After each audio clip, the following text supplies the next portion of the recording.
1 to 8 1 నుంచి 8కి బలం పెరిగింది. సరే, బలగాన్ని లీడ్ చేసే నాయకుడు ఎవరు?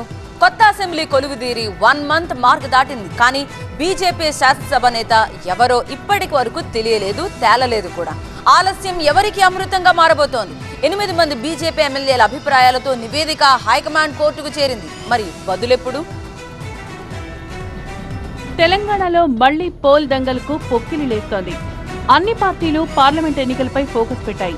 అయితే కొత్త సర్కార్ కొలువుదీరి మంత్ క్యాలెండర్ మారినా తెలంగాణ అసెంబ్లీ బీజేపీ పక్ష నేత ఎవరు అనే ముచ్చట మాత్రం ఇంకా ప్రశ్నార్థకంగానే ఉంది. 8 మంది ఎమ్మెల్యేలతో సభలో బీజేపీ కలర్ పెరిగింది. కానీ 8 మందిలో ఒకరిని లీడర్గా ఎన్నుకోవడంలో మాత్రం జాప్యం కొనసాగుతూనే ఉంది.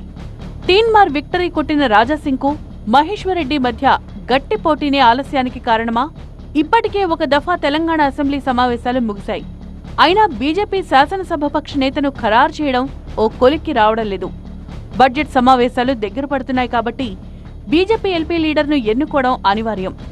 ఈ క్రమంలో బీజేపీ రాష్ట్ర అధ్యక్షుడు కిషన్ రెడ్డి, పార్టీ ఇన్ఛార్జ్ తరుణ్ చుగ్, 8 మంది ఎమ్మెల్యేలు సహా పార్టీ సీనియర్ల అభిప్రాయాల సేకరణతో ప్రాథమిక ప్రక్రియ పూర్తి చేశారు. ఎక్కువ మంది ఎమ్మెల్యేలు మహేశ్వరరెడ్డి వైపు మొగ్గు చూపారట. అయితే కామారెడ్డిలో కేసీఆర్, రేవంత్ రెడ్డిలు ఓడించిన వెంకటరమణారెడ్డికి ఛాన్స్ ఇవ్వడం మంచిదని తరుణ్ చుగ్ సూచించారట. ఎమ్మెల్యేలు సానుకూలంగా స్పందించినట్లు సమాచారం. కానీ అంతలోనే మరో ట్విస్ట్. బీసీ వాయిస్ వినిపించాం కాబట్టి బీసీగా తనకు ఛాన్స్ ఇవ్వాలని పాయల్ శంకర్ కోరారట.